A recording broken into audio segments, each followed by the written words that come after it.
बधाई हो आपको, आप वापस आ गए हैं राज्यसभा में। जी हाँ, 115 दिन के निलंबन के बाद आज मेरा निलंबन समाप्त हुआ, मेरे सस्पेंशन को रिवोक किया गया और मैं honourable supreme court of India का बहुत बहुत धन्यवाद करना चाहता हूं। साथ ही साथ ऑनरेबल चेयरमैन राज्यसभा का भी धन्यवाद करना चाहता हूं कि अंततः मेरा निलंबन समाप्त हुआ और करीब करीब 115 दिन मैं सदन के बाहर रहा। लोगों की हक की आवाज, लोगों के सवाल जो सरकार से वो पूछना चाहते हैं वो नहीं पूछ पाया, उनके अधिकार की लड़ाई नहीं लड़ पाया।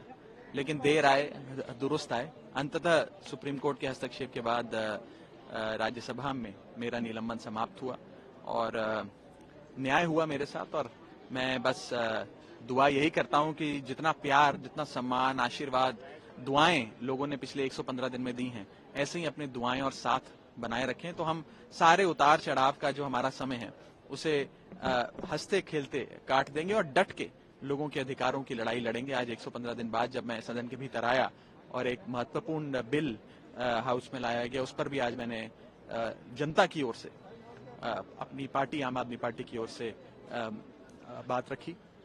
मजबूती से सरकार से सवाल करें और ऐसे ही हम सरकार से लगातार सवाल करते रहेंगे। और एक विपक्ष में जो सांसद होते हैं उनका यही रोल होता है और इसी प्रकार से आगे भी जनता की सेवा में लगे रहेंगे। मैं बस इतना ही कहना चाहूंगा जनता को हाथ जोड़ के कि आपका बेटा फिर से सदन के भीतर आ गया आपके हकों की, अधिकारों की लड़ाई लड़ने। तो फिर आप अपना जो मांग है, जनता की मांग है, उसको उठाते रहेंगे या फिर आपकी?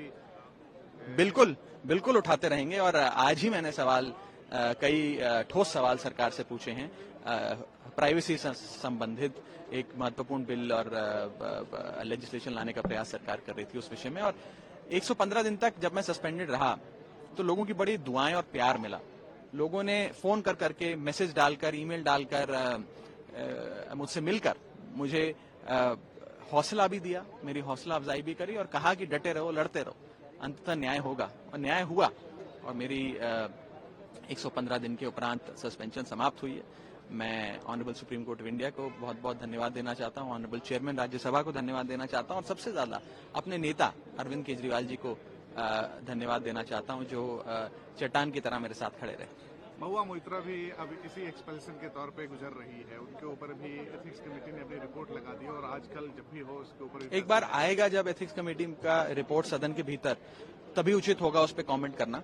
एक बार रिपोर्ट आ जाए, हम वो रिपोर्ट पढ़ लें तो जरूर उस पर बात करेंगे। लेकिन ऐसा नहीं होना चाहिए कि कोई भी शख्स जो मजबूती से सरकार से सवाल करे उसके खिलाफ द्वेष की भावना से प्रेरित कोई कदम उठाया जाए। मैं बस इतना ही कहना चाहूँ।